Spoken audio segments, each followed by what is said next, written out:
الحمد لله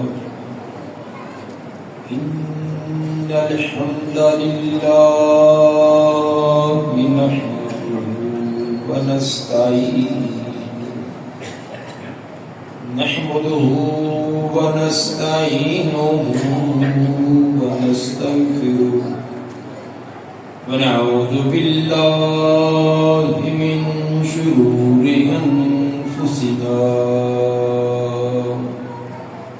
ومن سيئات أعمالنا من يهده الله فلا مضل له ومن يضلل فلا هادي له أشهد أن لا إله إلا الله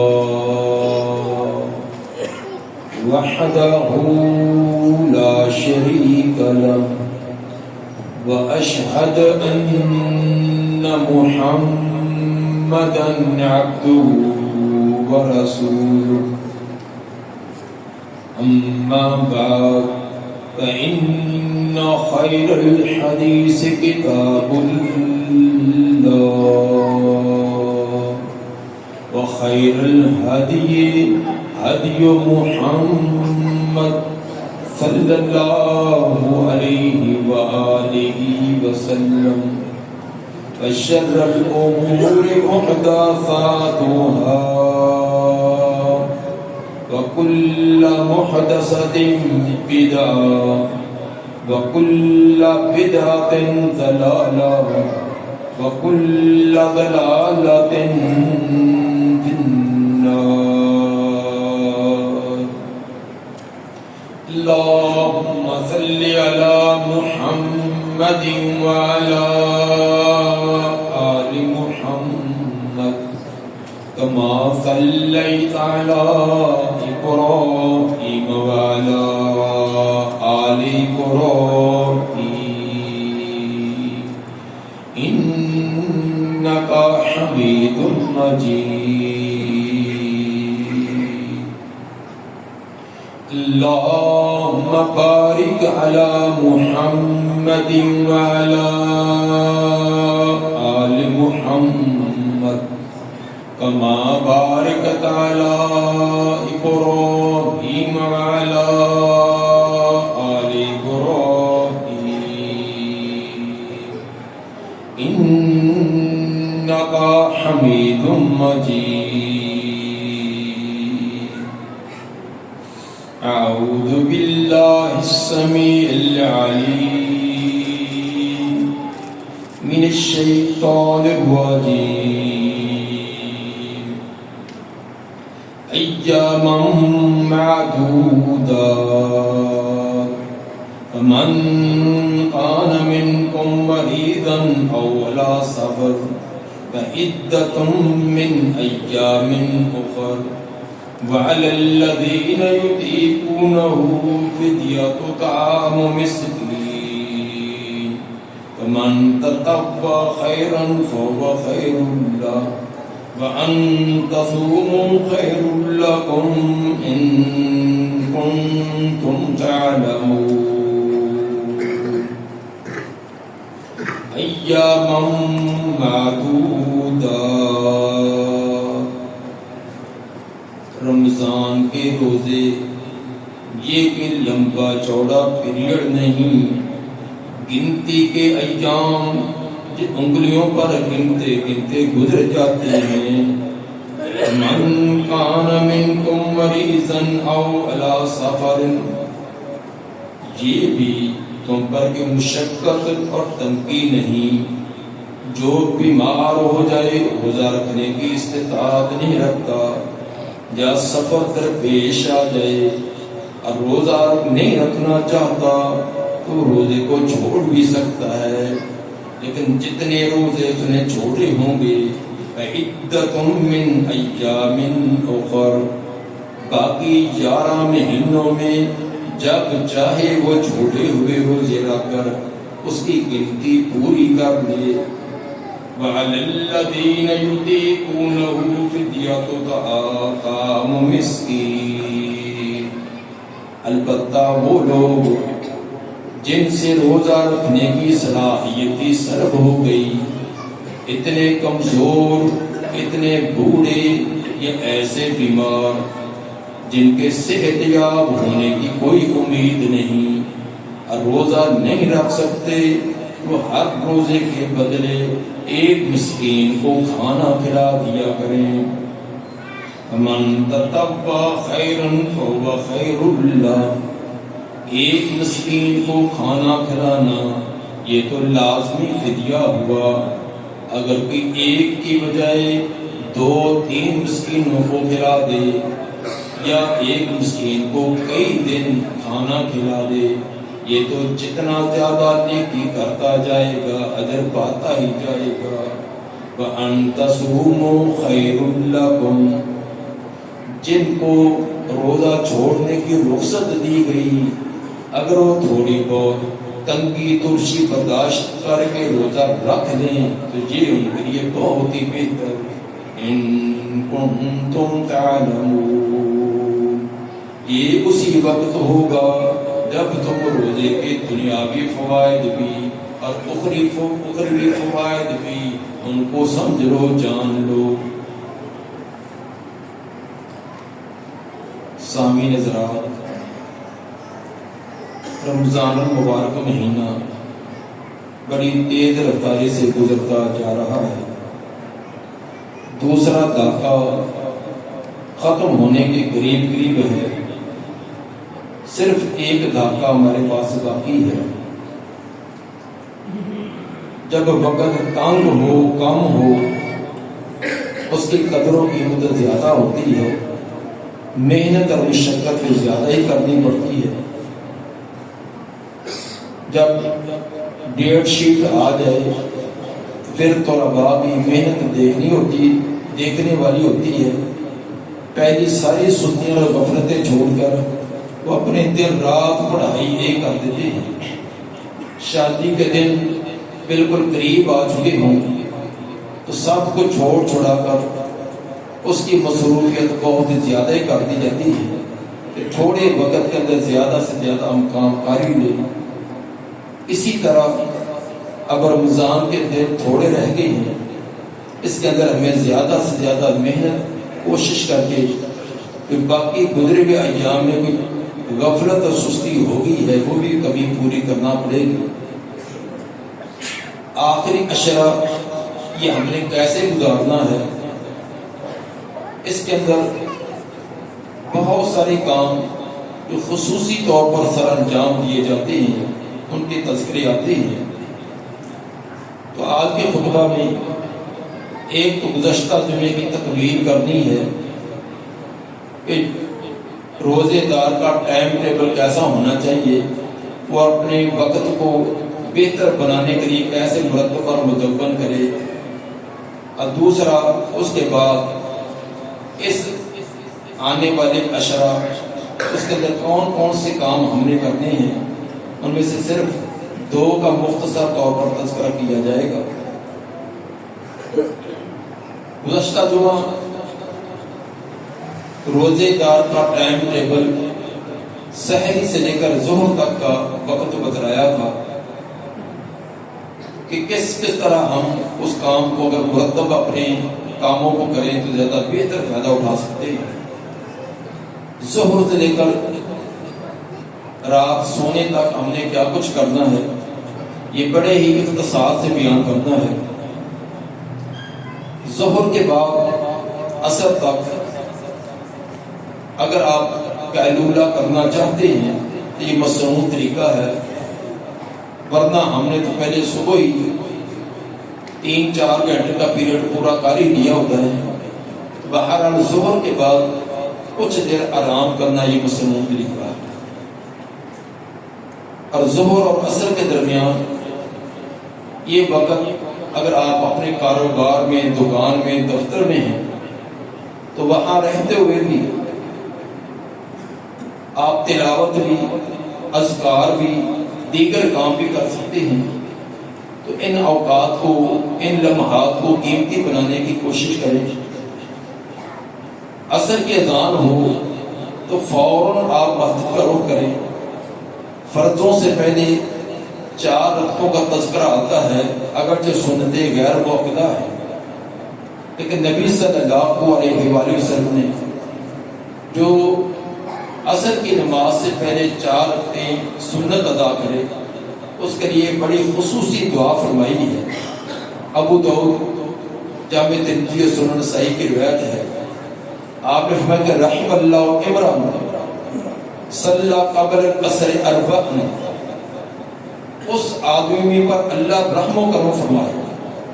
پیغمبر دعا کر رہے ہیں کہ اللہ تعالیٰ اس آدمی پر رحم و کرم فرمائے جو عصر کے فرضوں سے پہلے 4 رکعتیں ادا کرے۔ اندازہ کریں کہ کسی کے لیے کوئی بزرگ آدمی جو آپ کے ذہن کا بہت نیک صالح ہے وہ دعا کر دے تو آپ کتنا اپنے آپ کو سمجھیں گے کہ میں کتنا خوش نصیب ہوں، فلاں بزرگ نے اسپیشل میرا نام لے کر دعا کر دی۔ تو اگر بیت اللہ کے حرم کے اندر خصوصی طور پر آپ کا نام لے کر دعا کر دی جائے، آپ کہیں کہ میرا دنیا میں آنے میں میرا تو مقصد بھی پورا ہو گیا۔ جس کے لیے تمام انبیاء کے سردار دعا کریں، اور نبی کی دعا جو کبھی رد تو نہیں ہو سکتی۔ آپ نے کہا کہ رحم اللہ عمران، اللہ اس آدمی پر رحم و کرم فرما دے۔ کیا کوئی لمبا چوڑا کام نہیں، صلی قبل العصر 4، عصر سے پہلے صرف 4 رکعتیں ادا کریں، کتنا خوش نصیب ہوگا۔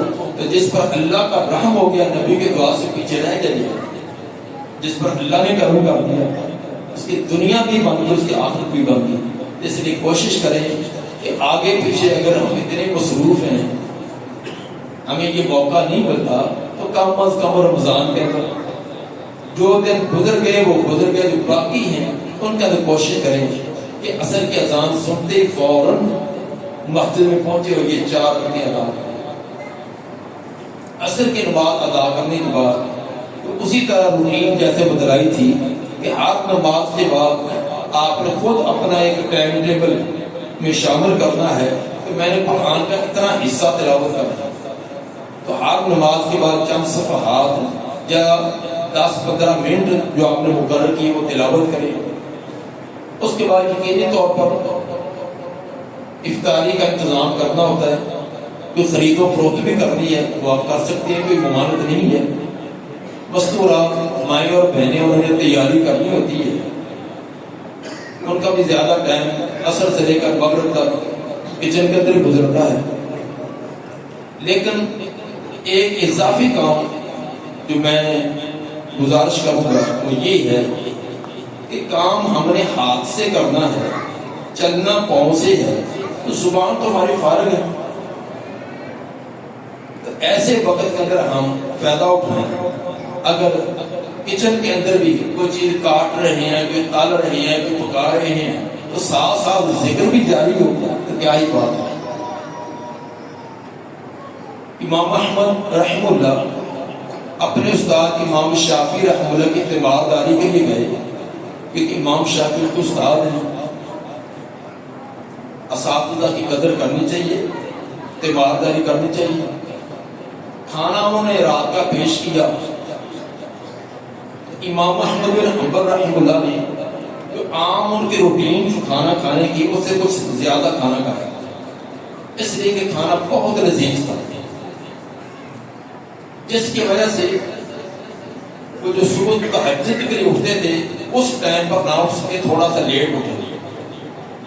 صبح پوچھنے لگے شیخ محترم رات جو آپ نے کھانا پیش کیا تھا اس میں کیا چیز ڈالی؟ انتہائی لذیذ تھا، حالانکہ میں نے اپنے آپ پر بڑا ضبط اور کنٹرول رکھا ہے کہ اس سے زیادہ کھانا نہیں کھانا، تاکہ زیادہ نیند کی وجہ سے رات کا قیام وہ متاثر نہ ہو۔ لیکن رات کا آپ کا کھانا تو وہ بے قابو میں ہو گئے، اپنی ضرورت سے زیادہ کھا لیا، اس کو کیا ڈالنا تھا؟ تو امام شافعی فرمانے لگے کہ بھی اور تو کوئی چیز اس میں نہیں ڈالی، وہی تھا البتہ اتنا ہے کہ میری بیٹی جب کھانا تیار کرتی ہے تو کھانا تیار کرتے کرتے 5 پارے تلاوت کر دیتی ہے. کھانا شروع کرنے سے لے کر مکمل کرنے تک 5 پارے قرآن کی نصاب تلاوت کرتا ہے. بس یہ ایک نئی چیز اور چیز ہے، باقی تو کچھ بھی نہیں. یہ ہمارے اسلاف اور اسلاف کے ان کی بیٹیوں اور ان کی بیویوں اور ان کی بہنوں کے طریقے کار ہیں کہ کھانا بھی تیار ہو رہا ہے ساتھ قرآن کی تلاوت. اس لیے یہ مردوں کو بھی اور عورتوں کو بھی یہ لمحات قیمتی بنانا چاہیے. افطاری کا وقت انتہائی قیمتی وقت ہوتا ہے، دعا کی قبولیت کا وقت ہے، لیکن ہماری تمام کی تمام نظر کھانے پینے کا. اذان شروع ہونے تک ہماری سیٹنگ ہوتی رہے گی، یہ بھی لاؤ یہ بھی لاؤ، یہ ترتیب ایسے لگاؤ فلاں کرو. نہیں کسی کو دعا کا نہ کسی اور کا یہ فکر نہیں ہوتا. میرے بھائی بہت قیمتی وقت ہے. جو گھر میں چیزیں وہ آپ نہیں کھانی ہے کہ اور ہمسائے تو آئیں گے نہیں، تو بس انہیں کی طرف نظر رکھنا، انہیں کی سیٹنگ ویٹنگ کرتے رہنا، نہیں وقت نکالنا. یقیناً جب آپ بھی کوشش کریں گے، مثلا آپ کے بیٹے ہیں بیٹیاں ہیں بیوی ہے، تو جب آپ شروع کریں گے نا دعا تو باقیوں کا نام بھی کہیں گے تو ننھے معصوم بچے خود بخود دعا شروع کر دیں گے. اگر آپ سیٹنگ میں ہم کہیں دعا کریں گے تو کوئی بھی نہیں ہے. عمل کا بڑا اثر ہوتا ہے. اگر آپ نے یہ باقی ایام کا جو 10-12 دن ہے اس کا اگر عادت ڈال دی تو یہ عادت ایسی ہوگی کہ ممکن ہے وہ آپ نے بچوں کی زندگی بڑھ چلے. اس لیے بجائے سے کہ کھانے پینے کی طرف توجہ رہے، یہ بڑا سنہری موقع ہوتا ہے، دعا کی قبولیت کا وقت ہے، اس وقت دعا کرنی چاہیے. افطاری ہلکی کرنی چاہیے کیونکہ معدہ پورے دن کا خالی رہنے کی وجہ سے ویک اور کمزور ہو چکا ہو، تو اس کو ہلکی سی کوئی چیز دیں، اس کے بعد کچھ دیر کے لیے اس کو ریسٹ دیں تاکہ وہ جو آپ نے ہلکی سی خوراک دی اور آپ کے جسم کا جزو بنے اور آپ کے معدے کو تقویت مل جائے. آدھے گھنٹے پونے گھنٹے کے بعد جب معدہ جو کمزور قوی ہو گیا ہے آپ اس کو جو بھی اسکیل سے اسکیل غذا دیں گے وہ قبول کرے گا. لیکن اگر خالی پیٹ پورا دن بھوکے پیاسے تھے افطاری کرتے ہی اس کے اندر سموسے اور پکوڑوں کے تہ لگا دیں بات تو نہیں. یہ ہمارے یہاں یہ غلط طریقہ ہے جو صحت کے اصولوں کے بھی خلاف ہے، اور نتیجہ یہ نکلتا ہے کہ کھانے پینے کے اندر مشغول ہے، ادھر نماز بھی کیا فائدہ ہوا بھی کہ پورا دن بھوکے پیاسے رہے تھے اللہ سے اجر اور درجات حاصل کرنے کے لیے، اور مغرب کے بعد نکل گئی ہے سب کچھ گیا ہے، اتنی افطاری کر لیا اٹھا نہیں جاتا گاڑی الٹے سیدھے تو سجدے کر دیجیے. میرے بھائی یہ طریقہ بالکل ہلکی سی، اور خود نبی صلی اللہ علیہ وسلم کا طریقہ یہی تھا. آپ چند کھجوروں کے ساتھ افطاری کرتے یا پانی کے ساتھ کرتے تو 2-4 کھجوریں نے اس کے بعد پانی پیے بہترین افطاری ہوگی. اس کے بعد ٹائم پر مسجد میں آئے، نماز پڑھے، نماز پڑھ کر جا کر جو مرضی کھاتے رہے. یہ صحت کے اصولوں کے مطابق بھی اور شریعت کی تعلیمات بھی یہی، اور نبی صلی اللہ علیہ وسلم نے یہی تعلیم. بعد کے اندر مغرب کی نماز کے بعد اور عشاء تک کیا کرنا چاہیے؟ یقیناً کھانا کھانے کے بعد آدمی گھر کے اندر بیٹھتا ہے، بچوں کے ساتھ کوئی مجلس وغیرہ کہ ان کے ساتھ حال احوال پوچھے جاتے ہیں. ٹھیک ہے، یہ مجلس ہونی چاہیے، اولاد کو ٹائم دینا چاہیے. بعض کو زندگی بھر اپنے اولاد کو ٹائم دینے وقت ہی نہیں ملتا کہ ان کو ٹائم دیں. یہ بھی طریقہ نہیں ہے کہ جو آپ نے ان کی تربیت کرنی وہ کسی ٹیچر نے کوئی ٹیوٹر نے نہیں کرنی. تو کھانا کھانے کے بعد آپ ایک مجلس لگائیں، اس مجلس کے اندر گھریلو معاملات پر بھی تبصرہ ہو سکتا ہے، رشتے داروں تو کوشش کریں اس کے اندر اپنے رشتے دار، فلاں ہمارا فلاں لگتا ہے، وہ چچا ہے، وہ تایا ہے، وہ ماموں ہے، وہ فلاں ہے. اتنے ہی ہیں کہ بچے ہمارے 15, 18, 20 سال کے ہوتے کو پتہ ہی ہوتا کہ یہ رشتے میں ہمارا لگتا کیا ہے. ان کو اگر کبھی آنے جانے میں ملاقات ہو بس ایک انکل کا لفظ ہے ایک انکل اور آنٹی دو لوگ رکھے ہوئے ہیں، ہر ایک انکل اور ہر ایک آنٹی ہے، پتہ نہیں ہوتا کہ یہ رشتے میں ہمارا کیا وجہ کیوں بدلاتے نہیں ہیں. تو اس لیے یہ بھی تبصرہ ہونا چاہیے. ساتھ ساتھ ایک چھوٹا سا کام اور بھی ایڈ کر لیں کہ وہ آپ کی بیوی ہے، بچے ہیں، بچیاں ہیں، 5-7 افراد ہیں، تو آپ 10-15 منٹ کی ایک مجلس یہ بھی رکھیں، اس کے اندر احکام و مسائل کوئی کتاب بھی رکھ لیں، دینی کتاب، ایک دن آپ پڑھیں، ایک دن آپ کا بیٹا، ایک دن بیٹی، تمام کی ترتیب.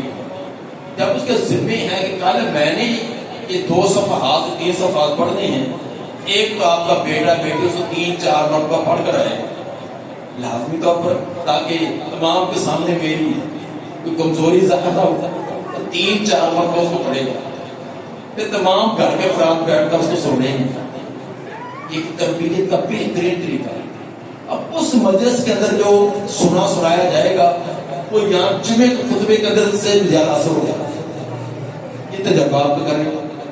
اس کے ساتھ آپ کے بچوں کو کتاب کے ساتھ مانوسیت پیدا ہو، پڑھنے کا ایک طریقہ آئے گا. صرف سکول کی کتاب ہی انگلش اور فزکس کیمسٹری کو رٹے نہ لگاتے ہیں، تو دین کی کتاب بھی خواہ آپ رمضان کے احکام مسائل پر رکھ لیں، سیرت پر رکھ لیں، توحید پر رکھ لیں، کوئی بھی کتاب دینی کتاب اچھی سے رکھیں تو اس کا مطالعہ. اور عین ممکن ہے کہ آپ کا یہ طریقہ آئندہ آپ کی اولاد کے لیے مستقل چلے گا. رمضان ختم ہونے کے بعد بھی وہی ایک سلسلہ چلتا رہے کہ جب بھی کھانے کے بعد آپ نے فارغ ہونا ہے تو یہ 10-15 منٹ کی کتاب پڑھنے کا سلسلہ. تو آگے پیچھے ہمیں اگر دین کی کتاب کو مطالعے کا موقع نہیں ملتا، یہ ایک بہترین عادت ڈالنے کا طریقہ ہے. اور اس کا نتیجہ آپ دیکھیں تو جو خود اپنی آنکھوں سے کتاب پڑھی ہوتی ہے، جو وہاں اپنی نجی مجلس کے اندر جو سنی ہوتی ہے، اس کا اثر بہت زیادہ ہوگا اور دل پر وہ نقش ہو جاتا ہے. ان اوقات کو، لمحات کو قیمتی بنانا چاہیے. ایک ایک لمحات ہمارا بڑا قیمتی ہے. انسان کے پاس سب سے قیمتی چیز وہ وقت ہے.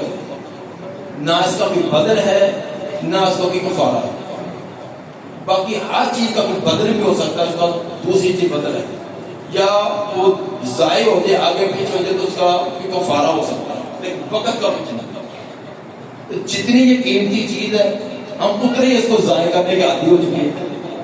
اتنا ضائع کرتے ہیں وقت، اتنا ضائع، گھنٹوں کے گھنٹے گپیں لگ رہی ہیں، مجلسیں لگی ہوئی ہیں، موبائل پکڑا ہے، روزہ رکھا سارا دن موبائل کے ساتھ، رات کو تراویح نہیں پڑھی لیکن موبائل نہیں چھوڑا.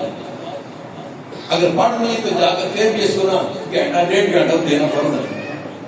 ایسے ہماری عادتیں بنی ہوئی ہیں. تو اس لیے وقت سب سے قیمتی چیز ہے، اس کو قیمتی بنائیں. قیمتی بنانے کے ایک تو یہ جس طرح مطالعہ کو بتلایا. دوسرا انفرادی طور پر اسباب، صحیح بخاری کی روایت ہے سورہ اخلاص قل هو اللہ احد، یہ ثلث قرآن کے تیسرے حصے کے برابر ہے. یہ بخاری کی حدیث ہے 5013 کہ یہ ثلث قرآن، یعنی ایک بار سورہ اخلاص پڑھیں ایسے کہ جیسے 10 پارے آپ نے تلاوت کی. 10 پارے تلاوت کرنے کا جتنا ثواب ہوگا ایک بار سورہ اخلاص کا ثواب. یہ صحیح بخاری کے روایت. اب 1 منٹ کے اندر آپ یہ سورہ اخلاص کتنی مرتبہ پڑھ سکتے ہیں؟ یہ 7 سے 8 مرتبہ 1 منٹ کے اندر. آپ گھڑی پر رکھ کر دیکھیں، 1 منٹ کے اندر سورہ اخلاص 7 یا 8 مرتبہ تلاوت کر سکتے ہیں. تو 1 منٹ کے اندر آپ کو 2.25 یا 2.5 پاروں کا قرآن کا ثواب مل جائے. 2 قرآن مکمل کرنا اور 10 پارے یا 20 پارے اوپر 2.25 قرآن پڑھنے کا یا 2.5 قرآن پڑھنے کا ثواب صرف 1 منٹ کے اندر. اب پتہ چلا 1 منٹ کتنا قیمتی ہے. اب قیمتی بنے گا جب ہم اس کو قیمتی بنائیں گے.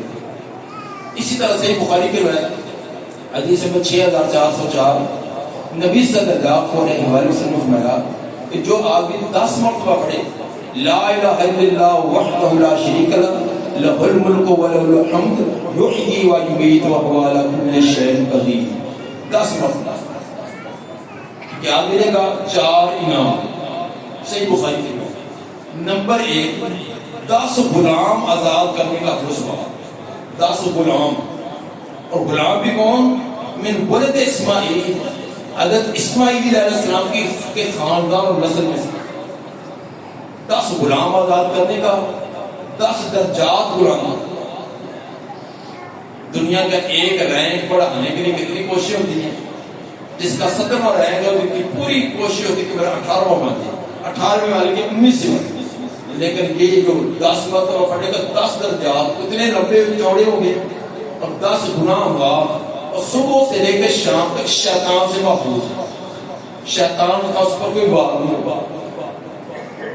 اور یہ 1 منٹ کے اندر آپ 10 سے 12 مرتبہ آسانی سے پڑھ سکتے ہیں، 10 سے 12 مرتبہ یہ بڑی آسانی سے پڑھیں۔ اب ہم دیکھیں کہ 1 منٹ کتنا قیمتی ہوا کہ 1 منٹ کے اندر 10 غلام آزاد کرنا، 10 درجات بلند جنت کے اندر، 10 گناہوں کی معافی، اور پورا کا پورا دن شیطان سے تحفظ۔ اسی طرح صحیح بخاری کی روایت حدیث پر 6405 آپ نے فرمایا کہ جو پڑھے سبحان اللہ و بحمدہ، سبحان اللہ و بحمدہ 100 مرتبہ، اتنا ہی، پورا نہیں، سبحان اللہ و بحمدہ، سبحان اللہ و بحمدہ، سبحان اللہ و بحمدہ 100 مرتبہ پڑھے تو سمندر کی جاگ کے برابر بھی گناہ اللہ معاف کر دے۔ سمندر کی جاگ، سمندر کا بھی حساب کتاب بھی نہیں، اور اس کی جاگ کا بھی حساب کتاب کیا ہوگا؟ اتنے گناہ بھی ہوں تو اللہ سارے معاف کر دے گا، بخاری کی روایت۔ اور انسان آرام و سکون سے یہ پڑھے تو 1 منٹ کے اندر 20 سے 25 مرتبہ پڑھ سکتا ہے۔ 1 منٹ کے اندر 20 سے 25 منٹ میں مرتبہ پڑھے گا تو وہ 100 کرنے کے لیے زیادہ سے زیادہ 4 منٹ یا 5 منٹ، تو 4-5 منٹ کے اندر سمندروں کی جاگوں کے برابر بھی گناہ معاف ہونے ہیں، اور کیا چاہیے؟ تو دیکھا کتنا 4 منٹ کتنے قیمتی بنے ہیں۔ اسی طرح سید الاستغفار، یہ بھی صحیح بخاری مسلم کی روایت، جو سید الاستغفار صبح پڑھ لے شام تک، اس کو شام آنے سے پہلے موت آ جائے تو سیدھا جنت، شام کو پڑھے تو صبح ہونے تک فوت ہو جائے تو سیدھا جنت۔ یہ بخاری مسلم کی روایت۔ اور سید الاستغفار، اللہم انت ربی لا الہ الا انت خلقتنی وانا عبدک وانا علی عہدک، اور 1 منٹ کے اندر آپ 4 سے 5 مرتبہ پڑھ سکتے ہیں۔ جو 1 مرتبہ پڑھے تو اس کے لیے وہ اجر و ثواب کو بتلا دوں گا، تو جو پورا 1 منٹ لگا کے 4 یا 5 مرتبہ پڑھے اس کے لیے کیا کچھ ہوگا؟ یہ بخاری کے حدیث نمبر 6303 ہے۔ اب اندازہ کیجئے کہ 1 منٹ اگر ہم اس کو قیمتی بنائیں تو کتنا قیمتی بن سکتا ہے۔ اگر نہیں بنانا تو گھنٹوں کے گھنٹے ضائع تو ہمارے رہیں گے۔ اب آپ اگر کسی کی 40 سال عمر ہے تو حساب لگا کہ اس نے وقت کتنا ضائع کیا، سونے میں کتنا لگا دیا، گپوں میں کتنا لگا دیا، کار ہم ٹائم نکالو کتنا، پڑھنے پڑھانے کا کار ہم، میرا خیال 24 گھنٹوں کے اندر ہمارا کار ہم بڑی مشکل سے 4-5 گھنٹے پڑھتے ہوں۔ جو ڈیوٹی ہے وہ بھی ہماری برائے نہ ہو تو 5-6 گھنٹے 24 گھنٹوں میں کافی سارے ضائع۔ نیند کم کریں، سونے سے کچھ نہیں ملتا۔ اگر یہاں پہ جاگیں گے تو قبر کے اندر آرام سے سوئیں گے، اگر یہاں سوئے رہے تو قبر میں کسی نے نہیں سونے جانا، تو وہاں پوری قیامت تک سونا ہی سونا ہے، لیکن وہاں کا آرام سکون کے لیے یہاں سے کچھ تیاری کرنی پڑے گا۔ بہرحال مغرب سے لے کر عشاء کے وقت یہ بھی قیمتی وقت ہے کہ یہ نہیں کہ افطاری کرنی ہے، پورے دن کی جو کمائی کی ہوئی ہے اس کو ضائع کر دو۔ بلا تکونوا کاللتی نقضت غزلها، اس عورت کی طرح نہ ہو جو پورا دن اپنا سود کاٹنے کے بعد شام کو ریزہ ریزہ کر دیتی ہے، اس کی طرح نہ ہو جو کہ پورے دن بھوکے پیاسے رہے، شام کو بیٹھے کسی کی چگلی، کسی کی غیبت، کسی پہ الزام، کسی پر تہمت، کسی کا فلاں کسی کا فلاں کرتے کرتے جو کمائی کی تھی ساری ضائع جاتی ہے۔ تو مجلس اپنی مجلس یہ نہ کرو۔ عشاء کی اذان ہوئی ہے، بڑے ذوق اور شوق سے آئیں، یہ نہیں کہ میں نے روزہ رکھا بڑا کمال کر دیا ہے، بڑی کمائی کر دی ہے، اب عشاء کو آگے پیچھے کتنی ہیں کوئی تراویحوں کے اندر آپ اپنے وہ فرضوں کا ادا کرتے ہیں۔ تراویح ہو رہی ہوتی ہیں، 2 ہو چکی ہوتی ہیں، 4 اس وقت آتے ہیں۔ تو جی ہم نے مسئلہ پوچھا ہوا ہے، کیا پوچھا ہوا ہے کہ تراویح ساتھ فرض ہو سکتے، چلو ہم فرض پڑھ لیں گے. یہ کا کیا طریقہ ہوا؟ کبھی کوئی اتفاق ہو گیا، کوئی پریشانی بن گئی، کوئی مسئلہ بن گیا، یہ نہیں کہ گھر میں بیٹھے گپے لگاتے رہیں اور کہیں کہ چلو تراویح ساتھ فرض ادا کر لیں، وقت پر آئیں، بعد جماعت نماز ادا کریں، بعد کے 2 رکعتیں سن کے ادا کریں. جیسے کہ گزشتہ جمعہ بتایا کہ جو 12 رکعتیں ادا کریں جنت میں محل بن رہا ہے. جنت کا اندر کتنا بڑا محل ہوا. تراویح یہ ایک معمولی چیز نہیں ہے، اگرچہ یہ روزے کا کی شرط نہیں ہے. اگر کسی کے تراویح رہ گئی تو یہ نہیں کہ اس کا روزہ نہیں ہوگا، روزہ ہو جائے گا. روزہ الگ عبادت ہے، تراویح ہے، تلاوت ہے، صدقہ خیرات ایک الگ عبادت ہے. لیکن اللہ کا معنی یہ بھی نہیں کہ ہم اس وقت کو ضائع کر دیں. کتنے آدمی 2 پڑھی ہیں بھاگ کے، 4 پڑھی ہیں بھاگ کے، آگے تراویح اور پیچھے بیٹھے ہوئے. بلکہ ایک دن تو ویڈیو آئی، انہوں نے کہا کہ جنازے میں اور تراویح میں فرق کیا ہے. جنازے اور تراویح میں اس نے لکھنے والے نے یہ لکھا کہ یہ فرق ہے کہ جنازے کے اندر میت آگے ہوتی ہے، تراویح کے اندر میتیں پیچھے بیٹھی ہیں. پھر اس نے دکھلایا آگے تراویح آگے، پیچھے وہ لمبے ہو کر بیٹھے ہوئے 7-8 دن سوئے بھی آرام سے. ایسی ہماری عادت ہے، ہم اپنی عادتوں کو کیوں نہیں تبدیل کر رہے؟ کتنے رمضان گزر گئے. اگر میں کہوں کہ سامعین ہاتھ کھڑا کریں کہ اب تک 8 تراویح کس نے پڑھی ہیں، تو میرے کا چاندے کیوں؟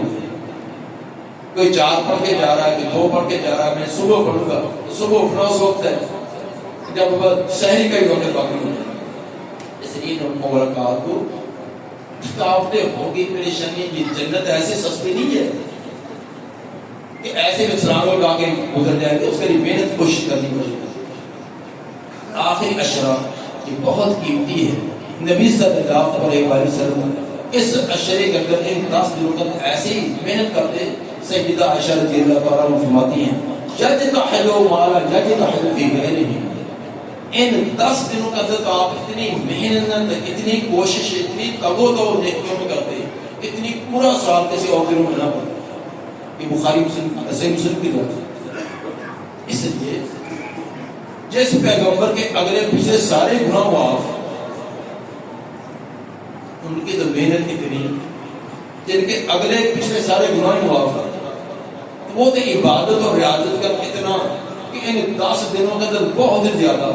تو ہمارے پلے بھی کچھ نہیں، تو ہمیں شوق بھی نہیں. اس لیے ان دنوں کو بڑا قیمتی ہے. ان دنوں کے اندر جو باقی معمول والے کام تھے وہ تو ہے ہی، لیکن اس کے ساتھ ساتھ چند اضافی کام، ان کا اندر ایک اعتکاف. نبی صلی اللہ علیہ وسلم نے زندگی بھر اعتکاف، صحیح بخاری کی روایت، آپ زندگی بھر اعتکاف کرتے رہے، حتیٰ کہ جس سال آپ دنیا سے رخصت ہوئے ہیں اس سال آپ نے 20 دن اعتکاف کیا. یہ بھی صحیح بخاری کی روایت ہے. ایک مرتبہ آپ کا اعتکاف کسی وجہ سے رہ گیا تو آپ نے اگلا مہینہ جو شوال کا اس کے اندر اس کی قضائی دی، اس کے اندر وہ اعتکاف کیا. اور کائنات میں نبی سے زیادہ مصروف آ سکتا ہے؟ جتنے کام تھے سب کے سب آپ کی زندگی. اور یہ بھی نہیں کہ گھر سے آپ فارغ ہیں، آپ کی ایک وقت کے 9 بیویاں بھی ہیں، اولاد بھی ہے، صحابہ کرام کے مسائل بھی ہیں، کسی کا کوئی اختلاف ہو بھی حل کرتا ہے، اصحاب صفہ کو تعلیم بھی دینی ہے، 5 وقت مسجد کا پورا نظام بھی آپ کے پاس ہے، مجاہدین کو ٹریننگ تربیت بھی دینی اور جہاد کے لیے بھیجنا بھی ہے. نئے مسلمان ہو رہے ہیں، ان کو مسلمان کرنا، ان کے انتظامات کرنے، ان کو تعلیم دینا ہے. کیا کچھ کام تھے، لیکن اس کے باوجود آپ اعتکاف کے لیے وقت نکالتے ہیں. اور ہمارے تو عذر ہی اتنے ہوتے ہیں کہ میں بڑا مصروف ہوں، میں بڑا مصروف ہوں. ہمارے پاس ٹائم نہیں نکلتا، پھر اللہ ٹائم نکال لیتا ہے. کس دن ہسپتال جا کر دیکھ لیں، اللہ نے ٹائم نکالا ہی نہیں. اس کو بھی بڑے کام تھے. اب جو اسٹریچر پر پڑا ہوا ہے، اٹھ کر واش روم بھی نہیں جا سکتا، اس کو بھی بڑے کام تھے. اسی طرح کبھی جیل میں دیکھ لیں، جو سلاخوں کے پیچھے ان کو بھی بڑے کام تھے. وہ بھی کہتے تھے کہ سر پھٹنے کا ٹائم نہیں، وہ ٹائم نکلے نا. اللہ ایسے ٹائم نکالتا ہے، اپنی خوشی سے اللہ کے لیے ٹائم نکالو. اللہ نے صحتیں دی ہیں، اتنے اللہ تعالیٰ نے دولتیں دی ہیں. گھر میں سب چیزیں موجود ہیں، بینک بھرا پڑا آپ کے پیسوں کا، تو 10 دن میں تھوڑی سی کم آمدن ہو جائے گی یا کم ہو جائے گا تو کیا ہو جائے گا؟ بیمار ہو جائے تو پھر بھی تو کام چلتا ہی ہے۔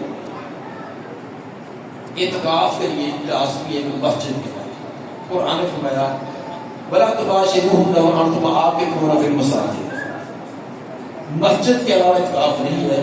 سیدہ عائشہ رضی اللہ تعالیٰ عنہ فرماتی ہے کہ مسجد کے علاوہ، مسجد وہ جہاں 5 جگہ جماعت ہوتی ہے، اس مسجد کے علاوہ اعتکاف نہیں ہے۔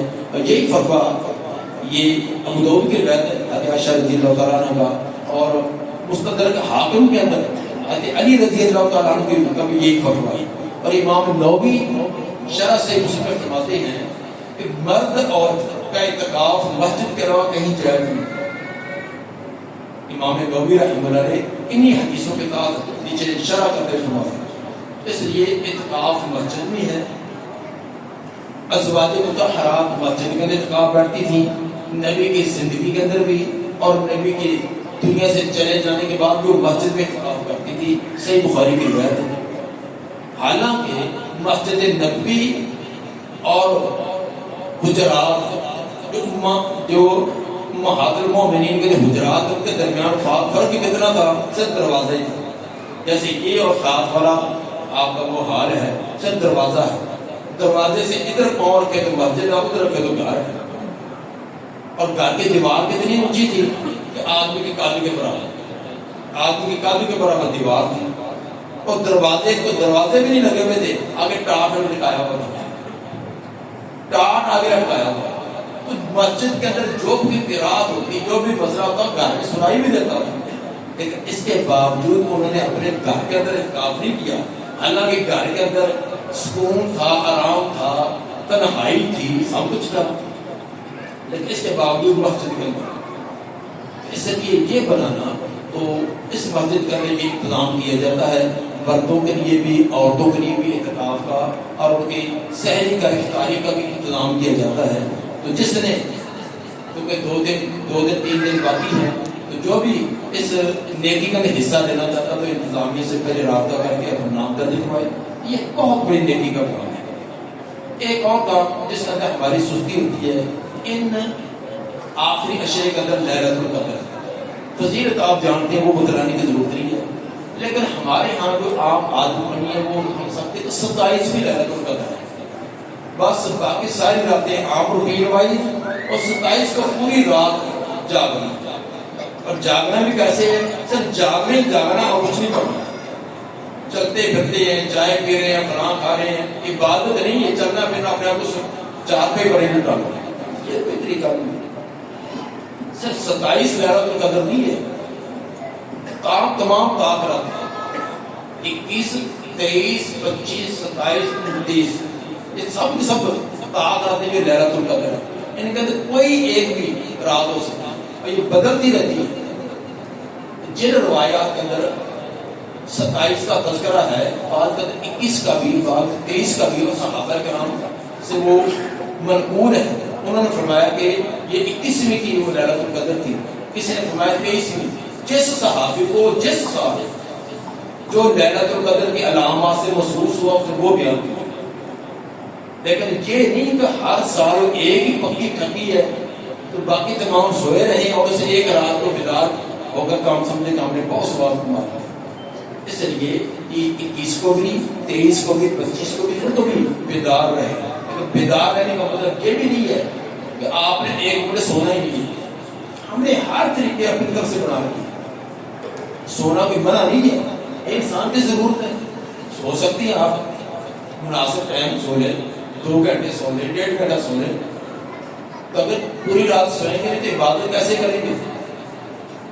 اس لیے یہ نہیں کہ یہ ممنوع ہو گیا، ہاں جتنا ٹائم آپ بیدار رہیں، یہ سورج کے غروب ہونے سے لے کر صبح صادق تک ہی رہتی ہے، تو جتنے رات کے جس حصے میں بھی آپ عبادت کریں پر لیلۃ القدر ہی ہے، لیکن کوشش یہ کریں کہ صدر تلاوت، نوافل، ذکر اذکار، صدقہ خیرات، جو بھی نیکی کے کام وہ کریں، نہ کہ وہی موبائل کا تذکرہ یا پھر اپنا چیزیں والے وہ کام کرتے رہیں اور کہیں کہ میں پوری رات 1 منٹ بھی نہیں سویا۔ اچھا سویا نہیں تو کیا کیا ہے؟ کتنے نوافل پڑھے, کتنی تلاوت کی ہے, وہ کچھ بھی نہیں. سن بیدار رہنے کا فائدہ کیا ہوا؟ یعنی ہمارے اندر بہت ساری سستیاں کوتاہیاں ہیں جن کو ہم غلط کہنے کے لیے بھی تیار نہیں ہیں, اور ان سستیوں اور غفلتوں کی وجہ سے ہم قیمتی لمحات کو ضائع کر دیتے ہیں. اسی طرح اور بھی اس اشرے کے اندر کام کرنے والے ہیں جو انشاءاللہ العزیز بعد میں بیان کیے جائیں گے. یہ دو خصوصی طور پر اعتکاف کا, تو اعتکاف کے اندر اعتکاف عبادت کے لیے ہوتا ہے اللہ کے گھر میں بیٹھنا. یہ نہیں کہ اعتکاف کے اندر موبائل چل رہا ہے, 2-3 نوجوان لڑکے اکٹھے ہو جاتے ہیں, جو گپ لگانی ہوتی ہے لگاتے ہیں. یہ کیا طریقہ بھی؟